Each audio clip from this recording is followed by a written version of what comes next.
일본은 김민재와 손흥민이 유럽 경기장에서 그들의 선수들을 차례로 이기는 것에 질투했다. 유럽에 있는 한국 선수들 중 황희찬은 정말로 자신의 역할을 잘 수행하고 있으며 큰 반향을 일으키고 있다. 한국 축구계의 열기가 굉장히 뜨거울 것 같다. 이번 주는 한국 대표 선수가 프리미어리그에서 맹활약. 황희찬은 맨시티전에서 결승골을 넣었고 팀을 승리로 이끌었다. 손흥민은 리버풀전에서의 한 골의 활약. 그보다 심판이 너무 심한 경기였지만 메리스는 히샬리송 손흥민의 한 라인이 좋았어. 역시 리치가 사이드에서 빛나던 것이 새로운 발견이다. 스포츠 강했어. 손흥민이 교체되지 않았다면 몇 골 더 들어갔을 것 같아. 등등 많은 일본 축구 팬들은 손흥민 선수의 엄청난 피니쉬, 퀄리티에 대해 다시 한번 감탄하는 반응들을 보였고 거기에 이번 라운드에서 맨체스터 시티라는 대열을 낚은 황희찬 선수의 득점까지 한국 선수들의 빅클럽을 상대로 한 경기력에 대해 감탄했습니다. 울버햄튼 원더러스는 지난 9월 30일 디하 한국 시간 영국 홈구장 몰리뉴 스타디움에서 열린 2023에서 2024 시즌 잉글랜드 프리미어리그 PL 7라운드 경기에서 맨체스터 시티를 2대1로 이겼다. 황희찬이 해결사였다.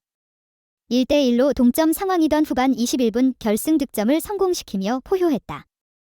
한 번 찬 슛이 수비수 맞고 나갔지만 팀 동료 마테우스 쿠냐가 다시 준 공을 실수 없이 골로 마무리했다. 울버햄튼에겐 승점 3점 이상의 의미가 있는 승리다. 시즌 초반 굉장히 부진한 출발을 보였던 울버햄튼이다. 하지만 안방에서 이날 전까지 프리미어리그 1위를 달리던 디펜딩 챔피언 맨시티에게 첫 패배를 안겼다.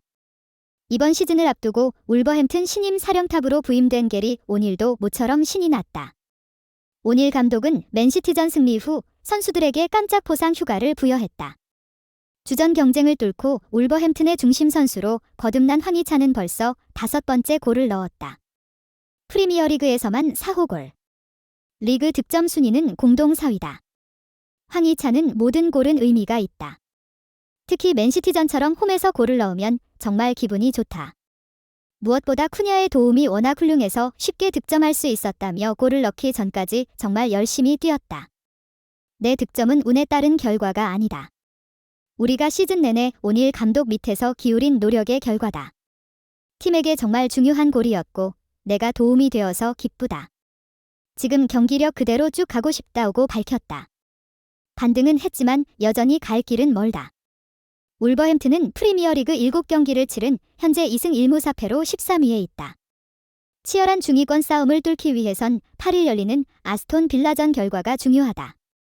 정말 최근 손흥민 선수의 활약은 물론이고 황희찬 선수까지 프리미어리그에서 한국 선수들의 활약이 아시안컵을 앞둔 시점에서 두드러지고 있는데요.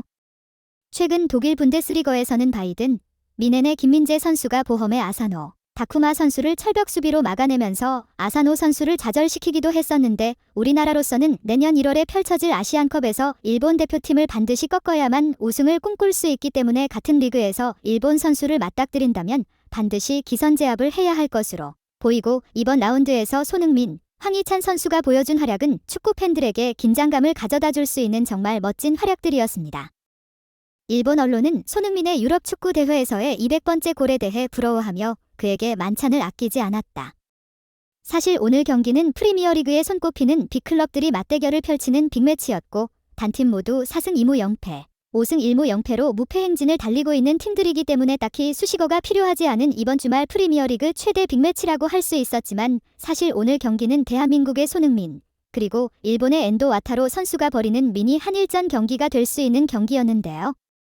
엔도 와타로 선수는 최근 리버풀로 깍짝이적해 많은 일본 축구 팬들을 흥분의 도가니로 몰아넣었고 리버풀로 이적 후 주전급 입지는 잡지 못하고 있긴 하지만 출전할 때마다 기대 이상의 인상적인 경기력을 보여주면서 일본 팬들을 만족시키고 있고 그렇기 때문에 이번 경기는 일본 축구 팬들에게도 상당히 기대를 모은 경기라고 할 수 있었는데요.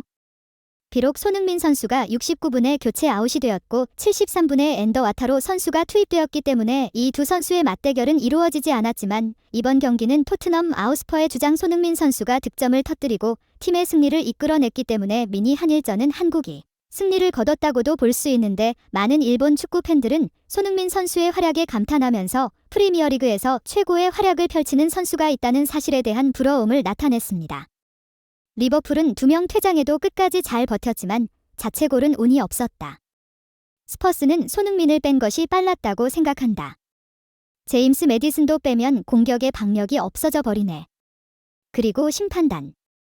루이스 디아즈의 옵사이드 판정은 나중에 절대로 설명이 필요하게 될 것이다. 스퍼스는 거친 플레이도 없었고 이어서 무너뜨리는 대처도 좋았고 역시나 좋은 팀이었다. 다음에는 12대9 말고 11대11 경기를 보고 싶어. 스포츠 팬은 아니지만 히찰리송과 손흥민을 응원하고 싶어진다. 왠지 역시 손흥민이 더 안정적인 느낌은 들어. 골을 넣지 않았을 때도 안정감을 준다곤 할까? 물론 리토마도 그런 차원의 선수가 되었으면 좋겠어. 루이스 디아즈 옵사이드 VAR 틀린 거 아니야? 그건 그렇고 손흥민은 나이스 골로 문제는 이 결과 때문에 승점을 잃지 않았을 수도 있다는 것이다. 얼마 지나지 않아 손흥민의 골에도 관련된 일이기 때문에 리버풀은 예전의 오심 때문에 맨체스터 시티와 승점 1점 차로 우승을 놓쳤다. 이번 시즌에도 이걸로 우승을 놓치거나 챔피언스 리그 진출골을 놓치게 되면 심판의 책임은 막중하다. 매디슨 슈패스, 히샬리송 다이렉트 아웃사이드 패스, 손흥민은 리어사이드로 달려가는 원터치 슈팅, 타이밍 코스, 스피드가 모두 퍼펙트했다. 스포츠 훌륭해. 손흥민은 역시 대단하네. 다만 심판이 좋지 않은 것은 너무 아쉬웠다. 손흥민이 리버풀 상대로 황희찬이 맨체스터 시티 상대로 같은 할 골이라니 굉장하네. 프리미어 리그 조직위원회는 자신들의 실수를 인정했다. 리버풀은 이로 인해 큰 분노를 느끼며 대회의 비전문적인 운영에 대해 불만을 표현하였다. 대회의 불공정한 판정 때문에 리버풀은 더욱 공격적인 플레이를 했을까? 7장의 옐로우 카드를 받았는지? 리버풀은 2일 한국 시간 공식 홈페이지를 통해 어젯밤 잉글랜드 프로 경기 심판기구 PGMOL가 자신들의 잘못을 인정했다. 경기 규칙을 올바르게 적용하지 않아 스포츠의 공정성이 훼손된 것은 분명하다고 발표했다. 리버풀은 지난 1일 토트넘과 가진 2023-2024 잉글리시 프리미어리그 EPL 7라운드 원정 경기서 1대2로 패했다. 2명이나 퇴장을 당하면서 수적인 열세 속에 당한 시즌 첫 패배, 5승 1무 1패였다. 토트넘이 주장 손흥민이 유럽 진출 후 개인 통산 200호 골을 달성하는 기쁨과 무패 행진, 5승 2무를 이어가며 2위로 뛰어오른 것과 달리 리버풀은 4위로 내려앉았다. 특히 리버풀의 이날 패배에는 오심에 있었다고 인정되면서 더 뼈아팠다. 전반 34분 루이스 디아스의 골이 오프사이드로 인정됐으나 사실은 온사이드라는 것이 드러났다. 득점 직후 비디오 판정, VAR, 중계 화면에는 살라의 패스 시점 때 디아스의 위치가 오프사이드보다는 온사이드에 더 가까워 보였다. 하지만 경기 주심은 오프사이드로 판정했다. 리버풀은 결과적으로 1대2로 패해 승점 1점을 날린 셈이 됐다. 위르겐 클롭 리버풀 감독은 경기 후 이렇게 공정하지 않은 상황에서 치른 경기를 본 적이 없다면서 정말 미친 판정이었다고 오프사이드 판정에 분을 사기지 못했다. 경기 후 잉글랜드 프로 경기 심판기구 PGMOL도 공식 성명을 통해 리버풀과 토트넘의 전반전에 심판이 중대한 실수를 했다. 디아스의 득점이 인정되지 않았지만 VAR이 관여해 득점으로 인정됐어야 했다. 그러지 못한 것은 명백한 실수라고 발표했다. 이어 결과적으로 VAR 심판 개입이 제대로 이루어지지 않았다. PGMOL은 이 같은 판정이 내려진 과정을 전면 재검토할 예정이라고 덧붙이기도 했다. 리버풀은 줄이는 심판들이 받고 있는 압박감을 전적으로 이해하지만 이런 압박감은 VAR의 존재와 시행으로 인해 완화돼야 한다. 악화돼서는 안 된다고 밝혔다.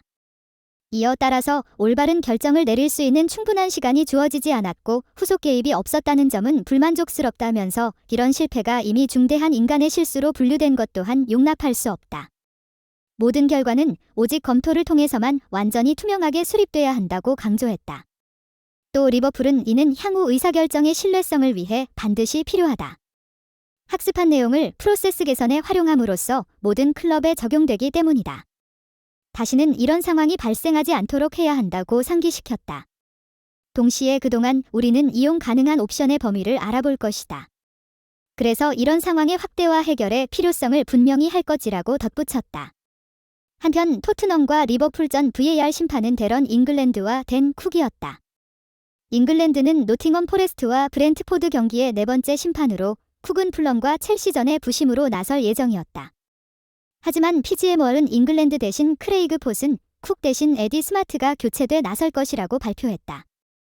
영상 재밌게 보셨다면 구독과 좋아요 그리고 댓글 부탁드립니다. 감사합니다.